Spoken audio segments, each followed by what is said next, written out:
Hello my dear friends, आज मैं आपको बताने वाला हूँ बहुत ही शानदार तरीका लिस्ट बनाने का, जिसमें आप बहुत अपनी अच्छी और लंबी लिस्ट बना पाओगे और कभी ना ख़त्म होने वाली लिस्ट बना पाओगे। और इस फार्मूले का नाम है फ्रेंड्स फार्मूला। फ्रेंड्स का एफ कहता है फैमिली एंड फ्रेंड्स। सबसे पहले इन लोगों के नाम लिखने हैं अपनी लिस्ट में। उसके बाद का आर कहता है रिलेटिव्स, जो हमारे संबंधी हैं, जैसे मामा कह सकते हो, फूफा कह सकते हो, या फिर और भी जीजा कह सकते हो। ठीक है, ये रिलेटिव्स हैं, इनके नाम लिखोगे। आर का मतलब रिलेटिव्स। उसके बाद में आई आता है। आई का मतलब होता है इन लॉ। इन लॉ में आते हैं ससुराल का पक्ष। अगर आपकी शादी हो गई है तो अपने ससुराल का पक्ष, और अगर आप छोटे हो, आपके बड़े भाई की शादी हो गई है तो उनका पक्ष लिख सकते हो। और अगर उनकी भी, जैसे मान लो आप ही सबसे बड़े हो, तो अपने चचेरे तहरे भाई की ससुराल का पक्ष लिख सकते हो। लिख सकते हो अगर उनको जानते हो आप तो। ठीक है, यहाँ तक बात समझ में आई।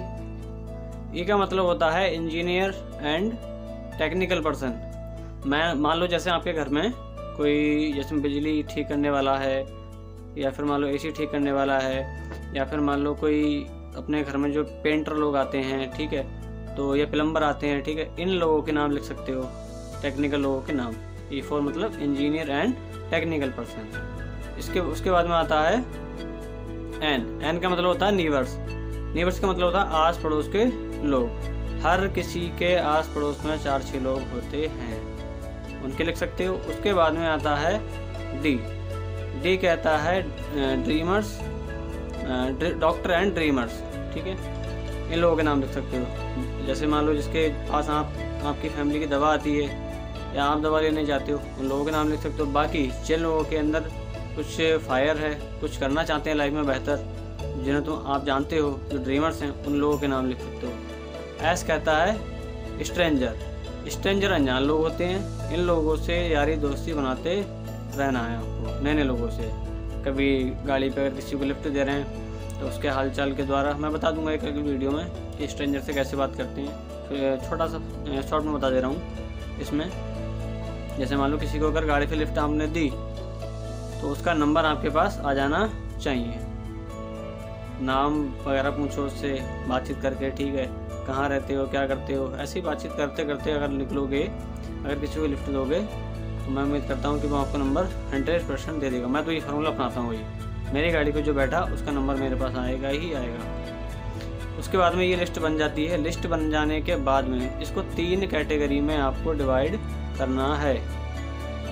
सबसे पहली कैटेगरी को डिवाइड करना है हॉट। हॉट कैटेगरी में वो लोग आते हैं जिन्हें आप बहुत अच्छे तरीके से जानते हैं और बहुत अच्छे तरीके से आपकी बात को मानते हैं और आप उनकी बात को मानते हैं। ठीक है, ये होती है हॉट कैटेगरी, जिससे कि आपकी हर रोज़ या 1-2 दिन का गैप होने के बाद में बातचीत होती ही होती है। इसको कहते हैं बहुत क्लोज का फ्रेंड। ठीक है, हॉट। उसके बाद आती है बॉम्ब कैटेगरी। बॉम्ब कैटेगरी वो कैटेगरी होती है जिसमें कभी हफ्ते में, 2 महीने में, या कभी कभी बात हो जाती है, लेकिन यह है कि फॉर्मल तरीके से रिलेशन है। ठीक है, बॉम्ब कैटेगरी होगी। उसके बाद आती है कोल्ड कैटेगरी। कोल्ड कैटेगरी में वो कैटेगरी होती है जिससे मान लो कभी 6 महीने में, साल भर में, या कभी कभार बात होती है। तो इन 3 कैटेगरी में आपको डिवाइड करना है। डिवाइड करने के बाद में आपको करना है इनवाइट इन लोगों को। और सबसे पहले इनवाइट करना है आपको हॉट कैटेगरी को। किस तरह से इनवाइट करना है? आपने कॉल किया, कॉल करने के बाद में ये कह सकते हो, हेलो सूरज भाई, आजकल क्या चल रहा है?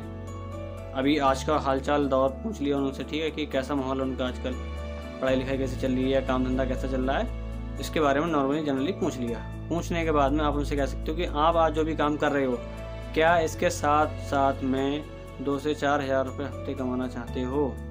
और अगर वो कहता है यस, तो उसका देख भाई, मिल बैठ के बात करते हैं, समझाते हैं कैसा क्या है, और एक नए प्रोजेक्ट के साथ में मैंने काम शुरू किया है, दोनों मिलकर काम करते हैं। इस तरीके से आप इनवाइट कर सकते हो।